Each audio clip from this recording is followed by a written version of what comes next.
ज्याप्रमाणे शेतीतज्ञ शेतीला नवीन आयाम देण्याचे कार्य करत आले, त्याचप्रमाणे सरकारसुद्धा शेतकऱ्यांसाठी नवनवीन योजना राबवत आहे. शेतकरी आपल्या शेतीमध्ये नवनवीन प्रयोग करताना दिसतोय.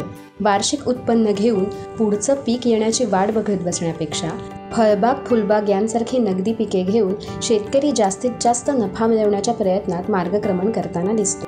अशा या शेतकऱ्याचा कल लक्षात घेता शासनाने भाऊसाहेब फुंडकर फळबाग लागवड योजनेला मंजुरी दिली.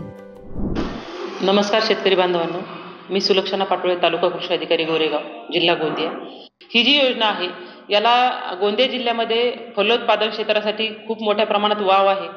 याच्यामध्ये जे क्षेत्र मर्यादा आहे भाऊसाहेब फुंडकर फळबाग लागवड योजना, त्याच्यामध्ये जवळपास 20 ते 25 प्रकारची फळबाग लागवड जी आहे ती सलग क्षेत्रावर राबवण्याकरता शेतकऱ्यांना याच्यामध्ये जास्तीत जास्त फायद्याची आहे.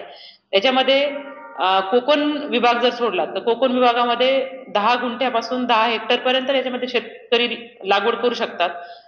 परंतु इतर विभाग जो आहे म्हणजे आपला विदर्भ जो विभाग आहे त्याच्याकरिता 20 गुंठ्यापासून जवळपास 6 हेक्टरपर्यंत याची क्षेत्राची अट आहे. मोठे शेतकरी आहेत, 2 हेक्टर मर्यादा असणाऱ्यापेक्षा जास्त मोठा शेतकरी, इन्कम टॅक्स धारक असतील किंवा जे नोकरदार वर्ग असेल, असे शेतकरी, सर्व शेतकरी भाऊसाहेब फुंडकर फळबाग लागवड योजनेमध्ये पात्र ठरतात आणि या योजनेमध्ये ते लाभ घेऊन जास्तीत जास्त फळबाग लागवड वाढून फळबाग लागवडीचा लाभ घेऊ शकतात. तरी शेतकरी बांधवांना विनंती करते की याचा देखील शेतकरी बांधवांनी लाभ घ्यावा. शेतकऱ्याने शेतात फळबाग लावण्याचा निर्णय घेतला तर या योजनेअंतर्गत त्याला अनुदान हे निश्चित. या योजनेअंतर्गत आंबा, काजू, पेरू, डाळिंब, चिकू, निंबू, मोसंबी, संत्रा, नारळ, सीताफळ, आवळा, चिंच, जांभूळ, कोकम, फणस, अंजीर या 16 बहुवार्षिक फळांचा समावेश करण्यात आला आहे. ही कलमे किंवा रोपे लावण्यासाठी शेतकऱ्याला शासनाकडून कृषी विभागामार्फत अनुदान दिले जाते. फळांची नावे बघून तर हे लक्षात येते की ही फळझाडे लावली की पुढल्या वर्षी त्यांची पेरणी अथवा लागवड करण्याची गरज नाही, ज्यामुळे दरवर्षी येणाऱ्या लागवडीचा खर्च तर वाचतोच, शिवाय फळांना चांगला बाजारभाव मिळत असल्यामुळे शेतकरी आर्थिकदृष्ट्या सक्षम होण्यासही मदत होते. माझे नाव देवानंद पंचम हिरापुरे आहे. मी चांदणी टोला येथे राहतो आणि माझी शेती जब्बटोला येथे आहे आणि याच्यापैकी 1 एकरमध्ये मी आंब्याचे झाड लावलो आहे 160. यामध्ये माझी निवड झाली आणि मी 160 झाड आंब्याचे लावले आहेत. 100% सबसिडी भेटायची आहे.